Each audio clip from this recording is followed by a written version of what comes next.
Bentornati sul canale di Anime dal Mondo, io sono Alex e questo è il canale come al solito di voi creativi e creative, ma quest'oggi andiamo a rispondere alle vostre domande. Vi avevo chiesto, se avevate domande sulla community, di farmi appunto queste domande, vi avrei risposto, me ne avete fatte tantissime, ne ho raccolte qualcuna, insomma quelle più interessanti da portarvi, e ora vi andrò a rispondere. Sì, come mio solito.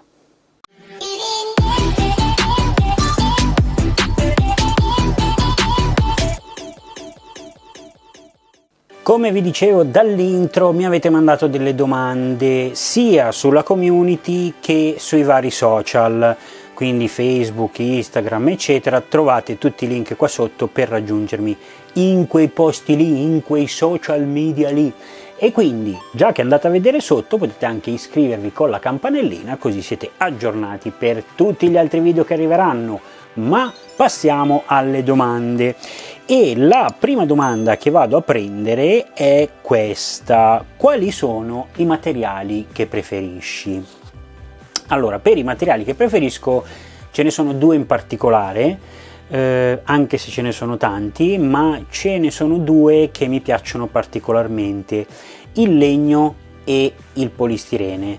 Il legno perché ci ho sempre avuto a che fare, quindi ho le cose per tagliarlo, tutti gli strumenti per intagliarlo, per scolpirlo, quindi è un materiale molto malleabile, se volete, e che riesco a trattare e a formare un po' come mi piace a me. Lo stesso dicasi per il polistirene o polistirolo, dipende. Per tante mie creazioni uso quel tipo di materiale perché ci posso fare veramente un sacco di cose, dalle case a personaggi addirittura alle volte, insomma è un materiale talmente polivalente che poi con il passare degli anni, del tempo, so usare in qualsiasi modo, e quindi mi piace molto perché ci realizzo praticamente di tutto. Questi sono i due materiali che preferisco: legno e polistirene barra polistirolo. Meglio il polistirene, mi è sempre piaciuto di più, più che altro perché riesco a lavorarlo meglio. Però ci sono anche altri materiali come il plasticard, il forex, non so, l'MDF per certe lavorazioni un po' imponenti, anche l'MDF può essere importante. Però i materiali che preferisco assolutamente sono legno e polistirene. Passiamo invece a un'altra domanda, me l'ero segnato qua sul foglio, e dice: le lavature Army Painter o Vallejo vanno bene per muri, case, marciapiedi, eccetera, cioè tutti quei manufatti, tutti quei diorami o parti di diorama che non sono miniature ma sono, non so, edifici o comunque diorami in sé, quindi proprio le strutture e il diorama in sé. Allora, le lavature, come in questo caso le lavature dell'Army Painter che vi ho fatto vedere tempo fa, vanno benissimo per le miniature. Non vuol dire che non si possono usare per altre cose, si possono usare per qualsiasi cosa. La differenza è che, essendo molto inchiostrosi, quindi sono molto carichi di colore, non le userei per esempio sui muri, sui marciapiedi, sulle rocce, tutte quelle cose fatte in quel modo, perché sono troppo carichi. In quel caso preferisco crearmi la lavatura, quindi con dell'acrilico e poi molto diluito, con l'acqua, però non con il thinner ma con l'acqua, perché rimane un colore molto più sfumabile, quindi è un po' più veritiero su un diorama, perché le lavature in sé secondo me sono troppo cariche di colore, per cui preferisco che siano Army Painter, che siano Vallejo, che siano qualunque tipo di lavature messe in commercio. Comunque di tutto al massimo vi metto sotto i link, potete vedere voi anche le caratteristiche, però non le sceglierei per fare un diorama di un certo tipo, a meno che non lo richieda. Per esempio, che ne so, un diorama con non so, un treno deragliato, adesso la butto lì perché mi è venuto in mente questo, e su quel vagone o sul treno che è deragliato, allora sì, ci vedo bene una lavatura di questo tipo perché è molto carica. quindi su quello lo farei. Su cose più fisiche come case, edifici, rocce, piante, anche sulle piante si possono usare le lavature, non lo farei perché è troppo carico. Preferisco decidere io qual è la sfumatura da dare alle varie opere che si fanno, a tutti quei modellini che si possono realizzare. Quindi questo è un consiglio barra trucchetto che vi posso lasciare. Altra domanda che mi avete fatto e che me la sono appunto segnata qui sul mio foglietto è, vediamo un po', il Forex si taglia anche con la Proxxon Thermocut, che è questa? Allora, i materiali che possono essere tagliati con la Thermocut sono di vario tipo, quindi è studiata principalmente per il polistirene e il polistirolo, ma si possono tagliare anche altri materiali, tra cui la spugna, per esempio. La classica spugna, se lavate i piatti avete capito che si può tagliare anche la spugna, ma la spugna che di solito troviamo nei brico è quella spugna di vari spessori che serve per varie applicazioni, quella si può tagliare. Il polistirolo e il polistirene si possono tagliare perché è nata per quello, ma si possono tagliare anche i altri materiali. Il Forex si può tagliare, però lascia, essendo una parte di cartoncino davanti e polistirene interno, si riesce a tagliare ma non viene un taglio pulito. Anche se la mettete a massima potenza non avrete un taglio pulito, perché quello sopra e quello sotto sono parti di cartoncino, carta cartoncino, quindi vi lascia un taglio non troppo pulito, anche se si può tagliare, però in realtà non ve lo lascia pulito. Si può tagliare anche il plasticard, per esempio. Io ho fatto altre prove, però già lo sapevo, ma giusto per farvelo vedere. Il plasticard si riesce a tagliare quando è abbastanza fine, quindi vi parlo di, questo è poco meno di 1 millimetro, direi che al massimo 1 millimetro riuscite a tagliarlo. Attenzione, perché il plasticard è plastica, quindi con il filo caldo tende a sciogliersi, quindi o tagliate piano e avete pazienza, oppure usate il taglierino, che col plasticard è sicuramente meglio. Questa invece è una domanda molto articolata, è un utente unico, non vi dico quali sono gli utenti che mi hanno fatto queste domande, così ci sono tutte le risposte. Magari ci sono state anche domande molto ripetute, quindi non dico gli utenti, semplicemente non per farvi un torto, vi ringrazio tutti, però effettivamente qualcuna si ripete, qualcuna no, non faccio torto a nessuno, non dico gli utenti. Questa è una domanda molto articolata che mi arriva dallo stesso utente e mi chiede: quali sono i materiali che usi più spesso o che preferisci per realizzare la vegetazione nei diorami? Poi prosegue, ma vediamo. Prima rispondiamo a questa.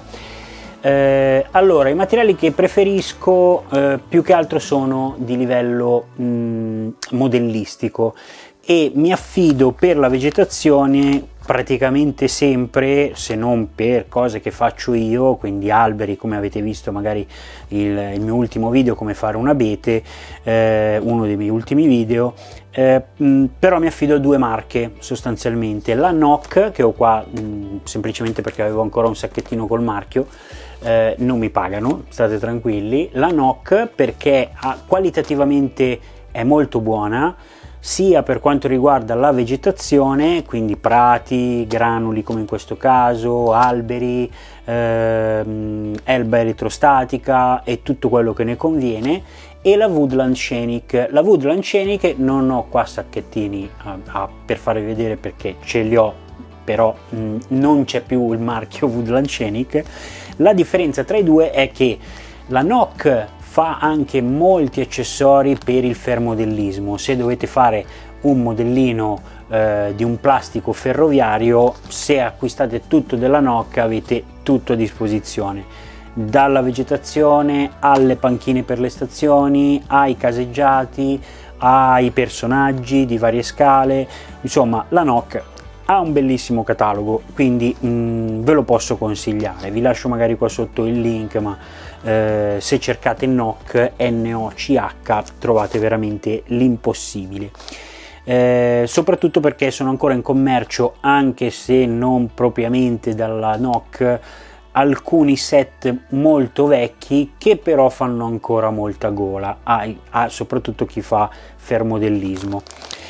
Quindi la NOC per la vegetazione, e la Woodland Scenic, a differenza della NOC, è molto più orientata su cose di vegetazione, quindi alberi, l'erba elettrostatica. Non mi pare di ricordare che abbia accessori di altro tipo, se non l'applicatore di erba elettrostatica, però se avete visto uno dei miei ultimi video, se non l'ultimo, qualche video fa, che me lo sono creato da solo, pur avendo anche quelli più blasonati.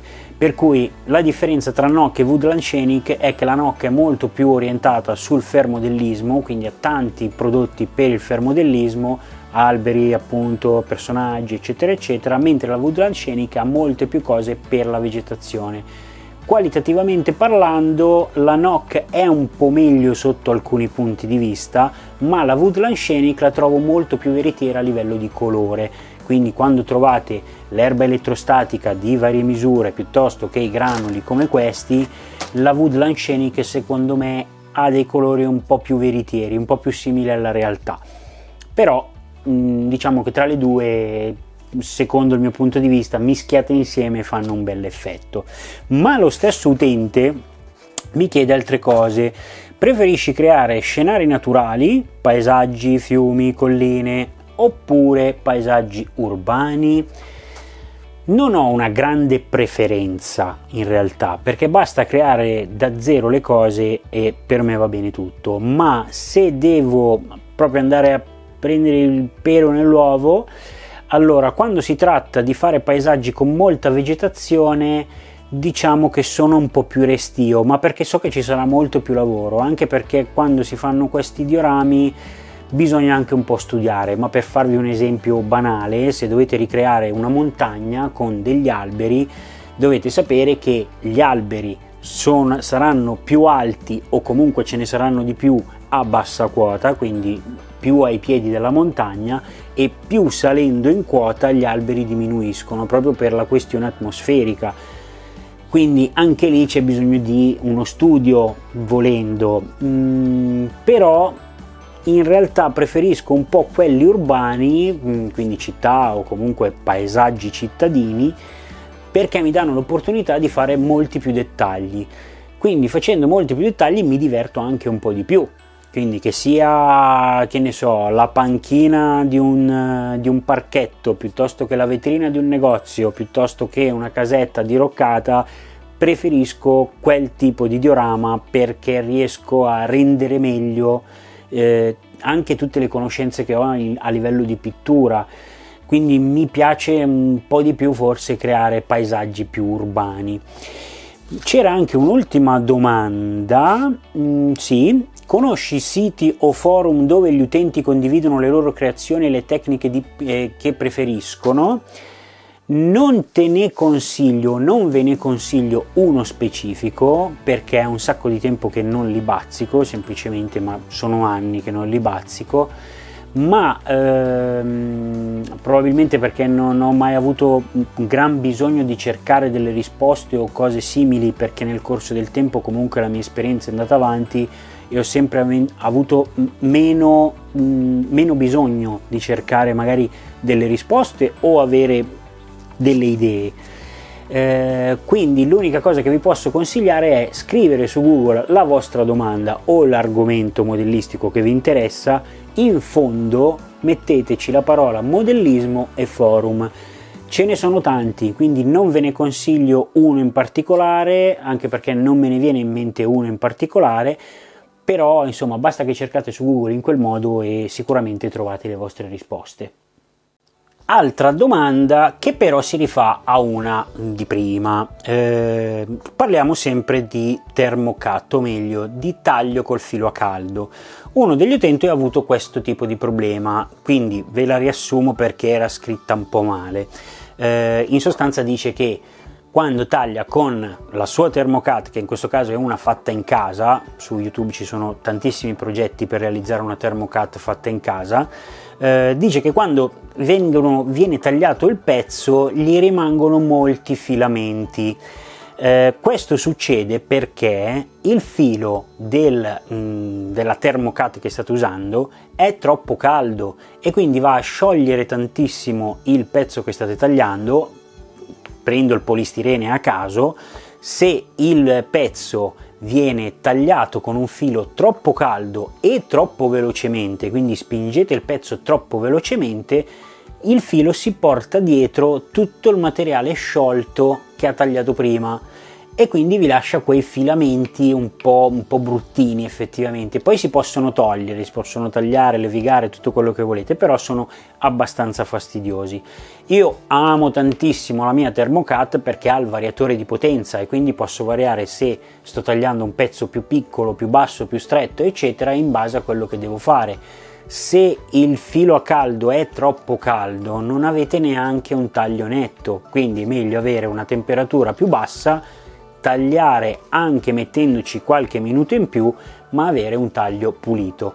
Quindi a seconda del materiale che dovete tagliare ricordatevi che più il filo è meno caldo, mettiamolo in questo modo, e più il pezzo verrà tagliato in modo netto.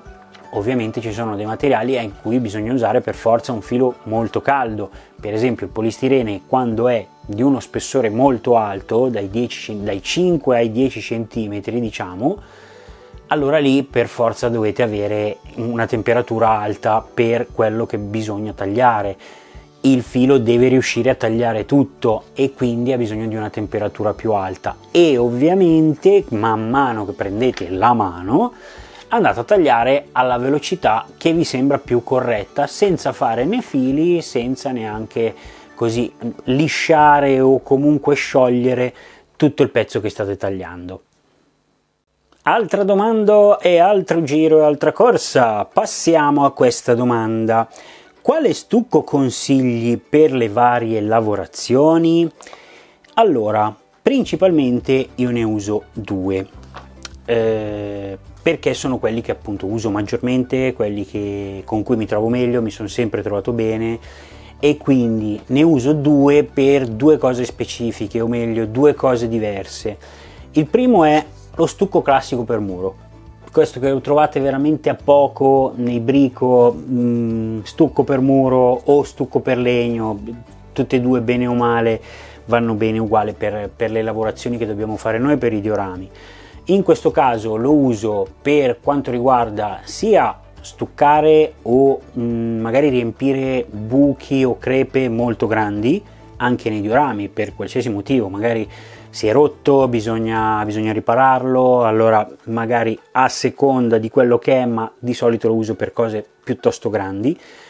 Lo uso in concomitanza anche con della colla e insieme per esempio a del borotalco o a del gesso, dipende dai casi, per magari riparare qualche pezzo di qualsiasi tipo, ma quando sono parti grandi, quindi uso questo. Mentre per cose piccole, quindi da modellismo vero e proprio o dei dettagli di un certo tipo, quindi di un modellino piuttosto che di un action figure, anche è successo, ma per l'action figure adesso vi dico qualcos'altro, uso se no questo stucco che è uno stucco acrilico, ve ne avevo già parlato, avevo già fatto un video apposta su questo qua, che è lo stucco della AK, che è appunto uno stucco acrilico che si può diluire in acqua. Anche questo qua si può diluire in acqua, ma ha effetti non troppo belli, si sgretola sostanzialmente, mentre questo no, questo lo potete anche spalmare una volta che gli mettete su un po' d'acqua. E questo è quello che uso maggiormente per quanto riguarda i modellini veri e propri, cioè mi stavo pure ingozzando, guarda te. I modellini veri e propri, perché è buono. Questo è quello grigio, c'è anche la versione bianca, ma io amo di più quello grigio perché solitamente difficilmente ho pezzi bianchi o stucco cose bianche, perché magari prima do un primer e quindi la maggior parte delle volte il primer lo uso bianco, massimo un grigio chiaro, e quindi questo, essendo un grigio un po' più scuro, vedo subito dov'è il pezzo da andare a carteggiare, perché una volta asciutto sia questo che l'altro si possono carteggiare. Quindi questi sono un po' i due stucchi che uso solitamente. Per le action figure non ce l'ho qui a portata di mano, no, ce l'ho nella cassettiera delle meraviglie che prima o poi vi farò vedere. Ho il Milliput, che non è uno stucco, o meglio è stato creato anche per fare da stucco, ma non lo si usa quasi mai per stucco, ma per ricreare dei pezzi, in questo caso di action figure o di modellismo in generale, e che diventa praticamente plastica sostanzialmente. Anche lui si può carteggiare tutto quello che volete, ma è più indicato per magari ricreare piccoli pezzi, anche se poi funge anche un po' da stucco, dipende sempre da quello che dovete andare a coprire.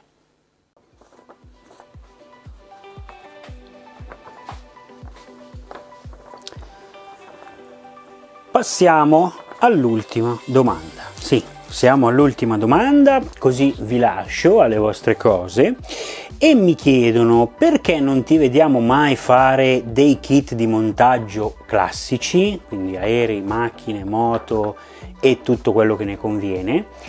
Semplicemente perché dei kit di montaggio sono stufo da un bel po', e non lo dico perché ho qualcosa contro a chi fa i kit di montaggio, lo dico perché a me personalmente, una volta superata quella soglia di ok, ho fatto la macchinina, ok, gli ho fatto il dettaglio, il carro armato, l'aereo, la moto e tutto quello che ne conviene, sinceramente il modellino non mi dà più nulla, mentre continuando poi nella mia carriera modellistica, ogni volta che faccio un diorama è una sfida, ogni volta che devo realizzare qualcosa di nuovo e da zero è una sfida, e mi piace molto di più realizzare qualcosa da zero.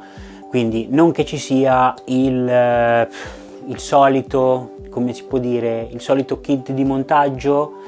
Non mi piace il kit di montaggio sinceramente, se non è strettamente necessario, però ormai con le capacità, se volete, permettetemi questo dato, con le capacità che ho, bene o male, riesco a fare tutto da zero e mi piace molto di più, mi dà molte più soddisfazioni fare le cose da zero che fare appunto un kit di montaggio.